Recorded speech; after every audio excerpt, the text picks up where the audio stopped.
Okay, for Kyla, kahit na action ang serye, hindi makakalampas na siniship ang character mo sa characters ni Richard and Daniel. Ano sa tingin mo ang characteristics ng dalawang leading men na pwedeng ma-fall si Max?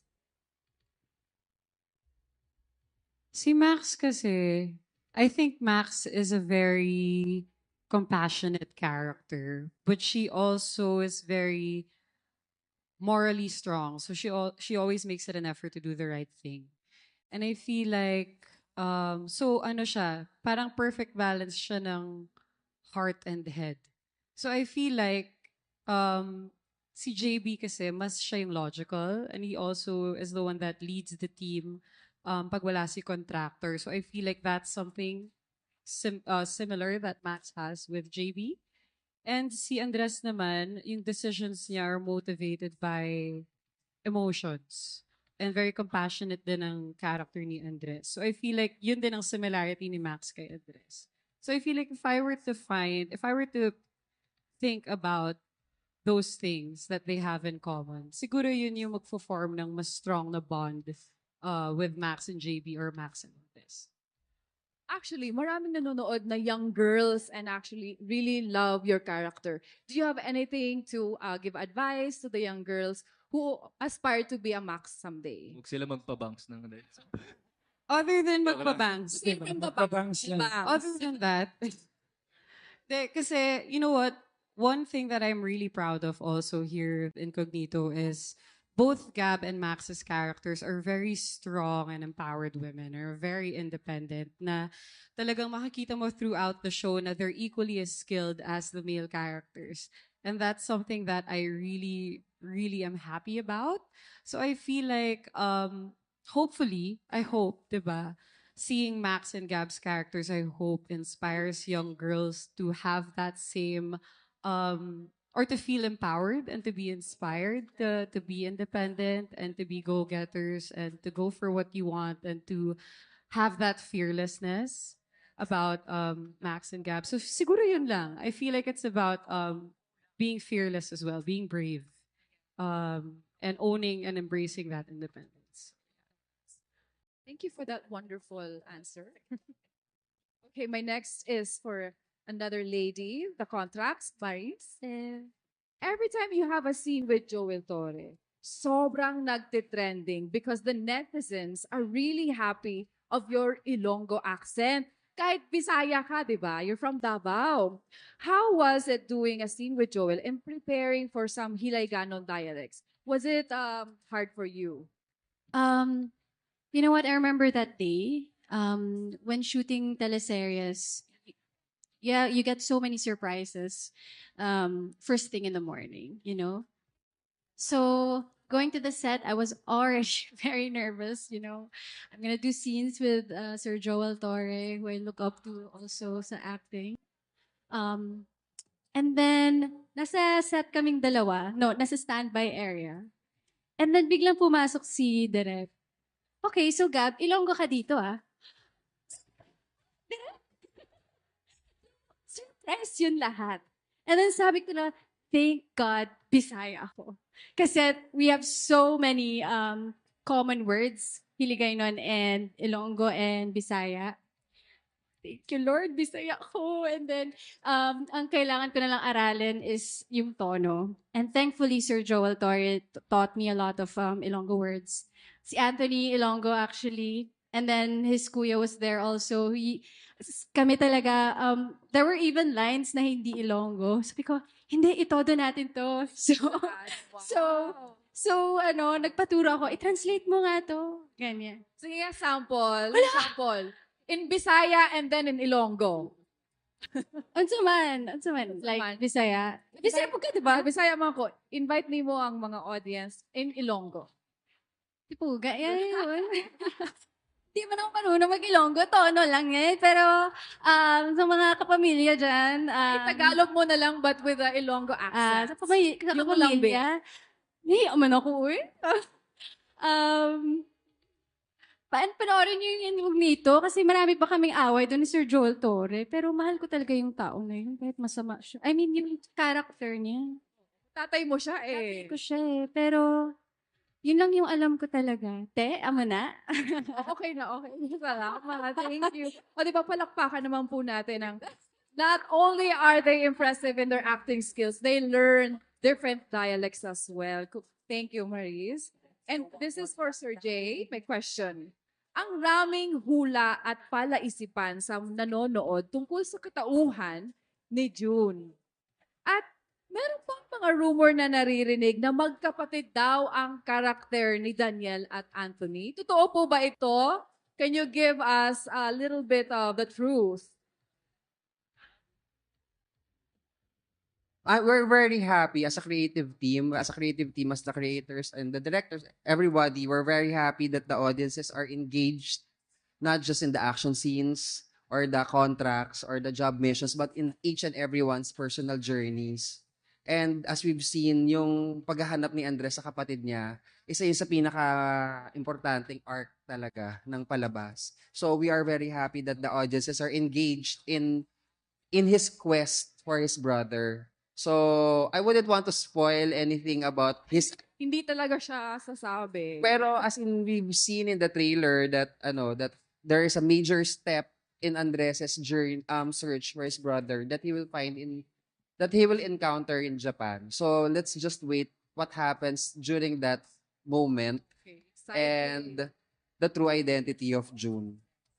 Thank you, Sir Jay. Naku, kailangan tayo manood, guys. Abangan natin kasi ayaw magsalita ng ating creative manager. Okay, Daniel, my question is, how has the camaraderie evolved between the cast? And has this opened your interest to do more projects like this in the future? Wala, iba na yung ano namin eh. Iba na yung samahan naming lahat. Sabi nga ni Chard, we're a unit. Totoo yun. Kahit saan kami dalhin, basta magkakasama, okay kami. At saka magtutulungan talaga. Totoo yun. On and off sa set yan. Kasi kahit nasa set kami, hindi rin siya madali eh. Pagpapunta sa set, wala sa set, papunta pa lang, pagod ka na, ganun kami. So kami yung nagbibigay siguro ng lakas ng loob sa isa't isa. Diba? Mga kapatid. Would you Pagdating say sa mga brotherhood eksena. na to? Oo, kasi Tira? lalo na sa, totoo yun. Tsaka sa mga eksena namin hindi rin madadali.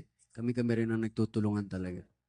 Sure sa weather doon sa Japan, kayo-kayo din na naglilinis ng sipon ninyo sa isa't isa. Mismo, tumatulo na yung uhog mo. Ganun. Tapos, ano yung isang tanong mo, madam? Gusto mo ba ng more projects na ganito? Oo, With your team? Yeah, syempre. Kahit mag-season 2 pa kami, walang problema. Huwag lang agad-agad. Wait lang. Tapusin muna natin to. Just pahinga muna tayo saglit. Mount Everest naman daw ang next. Thank you so much, Daniel. Okay, for Richard again. Of many tasks you've made to do, what do you consider mission impossible and why? Ano yun? Sorry? Sa lahat ng mga mission na nagawa ninyo, what do you consider mission impossible and why? Mission Impossible. You mean sa show? Or like, It's up to you how you want to answer. well, ako, Mission Impossible, I think a mission is only impossible if you're doing it alone. But if you're with a team, with a unit, anything is possible. So, yun yung sa akin. Wonderfully said. Palakpakan naman po natin, everyone. Okay, my one last question for tonight. For everybody. Ano yung pakiramdam nyo na almost 4 months ninyong umiere ay patuloy na kinakapitan ng maraming nanonood sa serye? Hindi siya nawawala sa most watched top 10 ng Netflix and I Want TFC. Ano yung masasabi nyo? Isa-isa please. Anthony? Ako sobrang grateful lang ako na yun, parte pa rin ako ng napakagandang show na to. And Yun nga, pag medyo matagal na kayo nag-shoot, tapos parang nararamdaman mo na medyo patapos na kayo. Medyo iba na yung pakiramdam eh. Nandun na yung medyo parang malulungkot ka na. Parang kailangan ko sila makita palagi eh. Alam mo, yun, yung pakiramdam na parang feeling ko, every time na magsusuot ako ng uniform, yung contractualista, feeling ko superhero kami. Ganun, may ganun pakiramdam eh. Tapos parang feeling ko, medyo matagal-tagal kong hindi mararamdaman ulit yon. So medyo, syempre, nakakalungkot. Pero at the same time, happy ako kasi syempre, love na love ng mga tao yung characters namin individually. And yun nga, na-enjoy nila yung mga ginagawa namin. And yun nga, sana, sabi ni Daniel, sana magkaroon pa ng season 2 para marami pa kaming pwedeng ibigay. Eh, diba? Ilabas nyo Sayang yan sa naman. universe para marinig. Oo, yun. So maraming salamat syempre sa lahat ng mga nanonood at sa mga sumusuporta. And sana pagpatuloy pa nila suporta. Mahalin yung show namin. Maraming salamat. Maris, anything to say to our viewers for making you guys one of the most watched shows in Netflix and I Want TFC? Yeah, ano na kami, mid-season na kami. So, the fact na ang dami pa ring sumusuporta, sumusubaybay sa show namin, we're all very, very grateful. And ako, marami-rami rin din akong nagawa sa career ko, but this one talaga is one of the most challenging ones. Kasi physically demanding siya, emotionally demanding siya, and dagdag mo pa yung extreme weather conditions na minsan imposible na. But with the support ng kapamilya, sobrang grateful kami. And natutuwa kami, nai-inspire kami kasi sinusuportahan kami lahat, and halos lahat merong, alam mo yon, kapag nanonood yung mga tao, si Max ako, si Gab ako, si Andres ako, ganyan. Nakaka-relate sila sa mga struggles namin. And yun naman talaga yung importante, yung core ng isang story, which is the heart, it's what keeps you watching, kasi yun yung passion ng character, yun yung passion ng story, and sinusundan nila yung puso ng story. And we're very, very grateful. Grateful din ako sa lahat ng mga tao sa likod ng camera kasi ng camera, kasi grabe din kung nahihirapan kami sa kanila 10 times. So, sobrang mahal namin sila, sobrang mahal namin tong team na Incognito. Kaya yeah, thank you for all the support. Kasama po natin ang ating crew. Daniel, anything to say to our viewers for making you guys the most watched show in Netflix and I Want? Yes. Siyempre po, nagpapasalamat po kami sa lahat ng tumangkilik ng Incognito simula nung nag-umpisa po kami hanggang ngayon. Maraming salamat po, at sana abangan ninyo itong napanood nating lahat na trailer. Talagang lugod pawis ho ito. Itong binigay ho namin dito, at sigurado ho kami na gugustuhan nyo ang mga eksena namin sa Itogon, lalo na ho sa Japan. At yun, maraming salamat ho sa pagmamahal. Thank you, Daniel. Richard? Yes, gusto ko magpasalamat syempre sa audience natin. Thank you for all the love and support sa Incognito. We're very grateful na na-enjoy ninyo yung palabas namin. And I also want to congratulate and thank the entire team of Incognito for the job well done. You know, the job's not finished, but all the hard work is paying off. All the hard work is worth it. Coming into this project, we knew that it's not going to be easy doing an action series, you know, all over the place, all over the world. But we are able to manage everything, and we have a good show on our hands. I would also like to thank the Netflix team, of course, dahil I consider this as one of my legacy projects. So dinami-dami ng ginawa ko. This is definitely top 3, I think, of what I've done in my career. I think Netflix was able to give us a broader audience. Maraming mga eyeballs ngayon ang naka-engage sa Incognito na hindi nanonood before ng local channels, and now they're watching on Netflix. So thank you for Netflix, for the platform, for the opportunity, and of course to ABS-CBN. Thank you, Richard. Kyla, anything to add?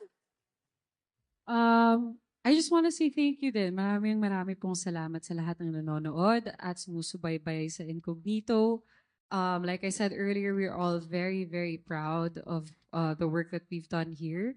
And it's all thanks to, of course, my co-stars, the production, our directors. Lahat, inalagaan po talaga namin yung show na to at yung mga characters namin. And sobrang fulfilling para sa amin um, na pinapanood ninyo at minamahal nyo rin kami at yung show namin. So thank you. I really have nothing else to say but thank you. Thank you so much. And marami pa kayong aabangan so na sobrang exciting. Kaya I hope you guys are looking forward to it as well. Thank you, Kyla. Baron? Hello. Hello. Likewise, very grateful, no? Yeah.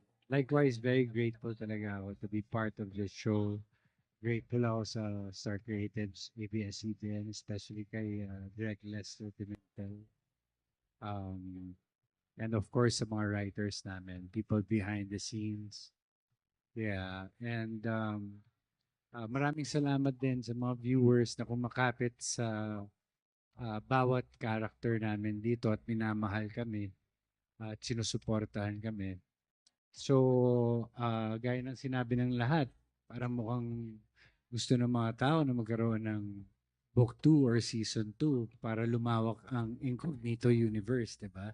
So, God willing matuloy, well, it all depends to, you know, our showrunner, ABS-CBN. But let's hope and pray na marami tayong journey na makakasama kayong lahat. We love you. Thank you. Thank you, Baron. And sana ay magkatotoo talaga. Thank you so much. Ladies and gentlemen, our contractor, Team, Sir good job, Ian. team. Good job. Hello po. Good evening. Good job, team. Tapos na ba? Ubus na mga kalaban? Okay. Very good. Alam niyo naman, as contractor, pag ubus na mga kalaban, trabaho ko sunduin kayo. Kaya maraming salamat. And I hope you're all excited for this Japan, the Japan parts. Thank you. Question ka talaga po, Mas. Siyempre.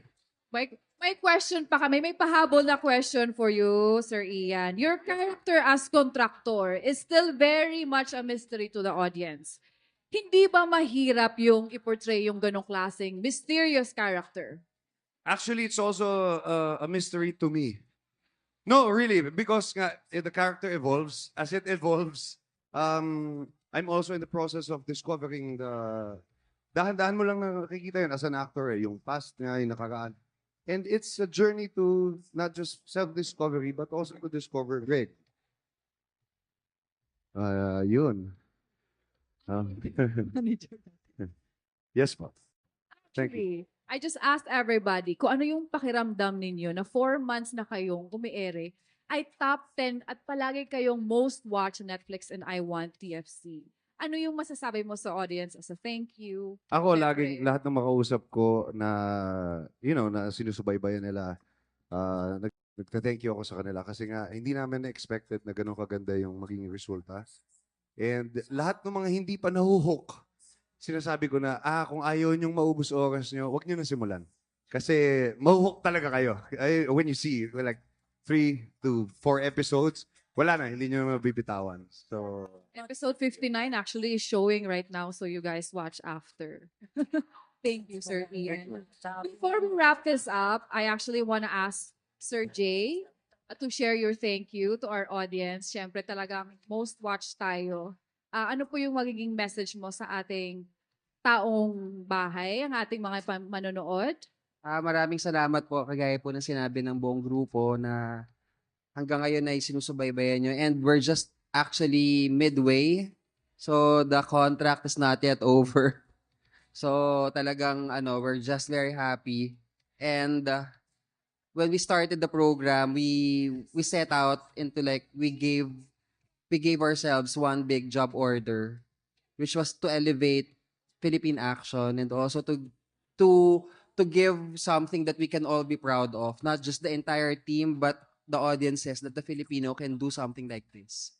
and it's a tall order for everybody.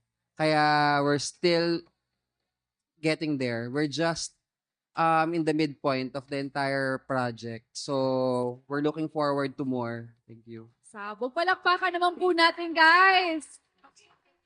Sir Jay, may season 2 po ba? Naku, Sir Jay, ayaw talaga magsalita. Okay. So, thank you so much, Sir Jay. And I would like to say thank you, everybody, especially to the ones who are watching online. You're watching actually live ngayon, guys. And Contracts, thank you so much. Thank you so much for being here. Thank you so much to our media friends. And before that, we'd like to invite everybody to please, we are going to have a photo op. Sir Jay, please join them. Picture na po with the Contracts.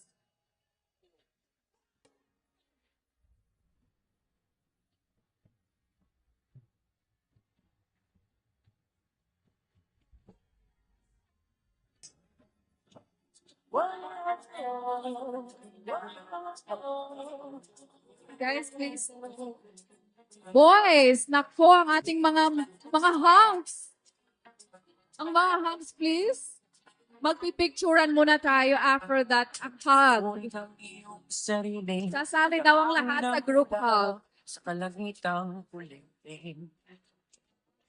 Rampadang yayanig sa Closer. na lang magigising ang lupang kulang sa dilim. Ikaw ang magsasabing Thank you po, Sir Jay. May we invite just the cast?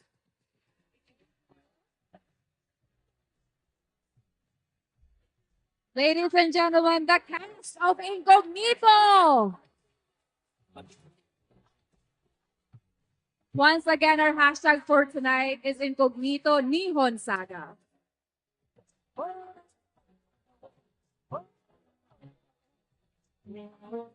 Once again, this is Bea Santiago and maraming salamat po sa pagpunta. Salamat po ulit, lalo na po sa nanonood ngayon ng live. Mag-ingat po tayong gabi and have a great night, everybody. rampadang yayanig sa Check. Maraming salamat po sa inyong lahat. Good night. Thank you po. kulang sa Pakam po natin. Thank you very much. Incognito. Most watched in Netflix and I Want TFC.